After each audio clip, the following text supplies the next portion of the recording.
बहनों और भाइयों नमस्ते। दोस्तों, कुछ महीनों से भारत सरकार ने और पहले ही महाराष्ट्र सरकार ने प्लास्टिक की थैलियां उन पर प्रतिबंध लगा दिया है। महाराष्ट्र सरकार ने पहले से ही प्रतिबंध लगा दिया है, पर हम लोग मानते नहीं हैं। उन थैलियों में हम लोग हाथ खाली जाते हैं, थैलियों में सामान लेके आते हैं, दुकानदार देता है।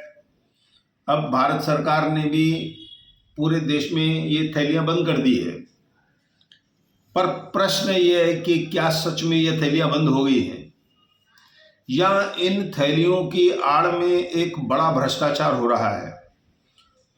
क्योंकि उल्लासनगर 1 से लेकर 5 तक जो भी होलसेलर थैलियों का कारोबार करते हैं, आज भी जैसे कि मैं देखता हूं कि अमन टाकीज के आसपास आप चले जाइए, उल्लासनगर 4 में चले जाइए, उल्लासनगर 5 में चले जाइए, आप कहीं भी जाएंगे आपको उन थैलियों में सामान मिलेगा। दोस्तों, अब प्रश्न ये कि ये थैलियां चलती कैसे हैं।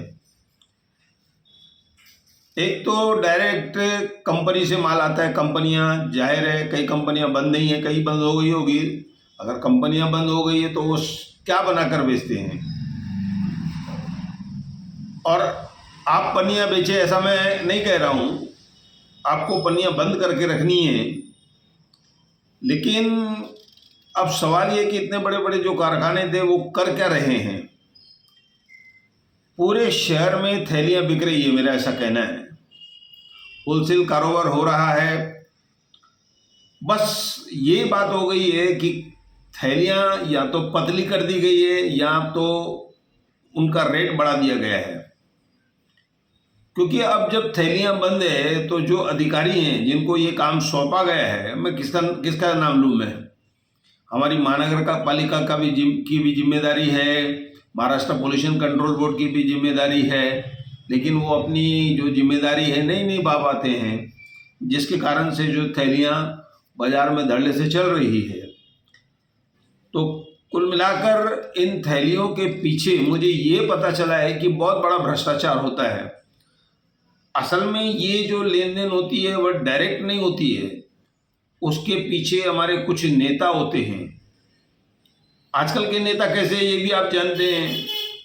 वो आपको बचाने के लिए आएंगे, लेकिन ऑफिसरों को कुछ ना कुछ तो चढ़ावा चाहिए ना, तो वो चढ़ावा चढ़ाएगा कौन।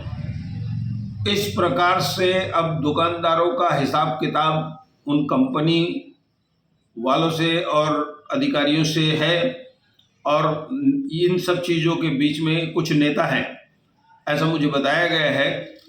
तो जिसके कारण से थैलियां या तो कुछ महंगी हो गई है या पतली कर दी गई है, और थैलियों का कारोबार चल रहा है, बिचौलियों का फ़ायदा हो रहा है। और मैं आपको एक बहुत बड़ी बात बताता हूँ कि बिचौलियों का इतना बड़ा फ़ायदा हो रहा है कि एक दुकानदार, एक कारखानेदार जितना नहीं कमा सकता है, उतना मुनाफा जो है एक दलाल नुमा नेताओं का हो रहा है। दोस्तों, ऐसा कहकर मैं धन्यवाद कह रहा हूँ।